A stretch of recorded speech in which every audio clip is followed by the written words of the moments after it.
এখানে কেন? কথা নেই বার্তা নেই, হট করে চলে আসছেন। কি বাজে গন্ধ, আপনার শরীর থেকে গন্ধ আসতেছে।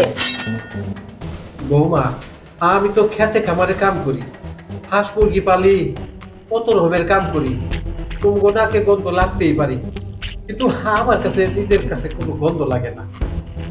আর আইলাম তোমার অনেক দিন ধরে দেখি না, পোলাদারও দেখি না, খালি তোমার কথা মনে পড়ে।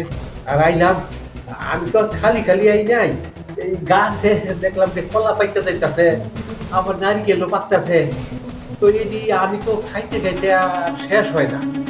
তোমার কথা মনে পড়লাম, এদিকে আমি এই গ্রামের থেকে ছুটে আইলাম। এই নারকেল পাকছে কলা পাকছে দেখে কি আপনি নিয়ে আসতে হবে?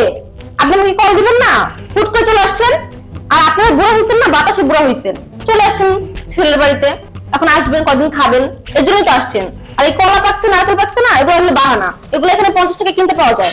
আসেন যেহেতু ফ্রেশ আনেন। ওই পাশে আমার ওয়াশরুম আর বেডরুম আছে, ওটাতে ভুলেও যাবেন না। ওই পাশে আরেকটা ছোট ওয়াশরুম আছে, ওটাতে যাবেন। আপনার শরীর থেকে যে বাজে স্মেল, পরে কিনা আমার ওয়াশরুম বাজে স্মেলে ভরে যায়। যান যান যান, বেহার মতো দাঁড়িয়ে থেকেন না।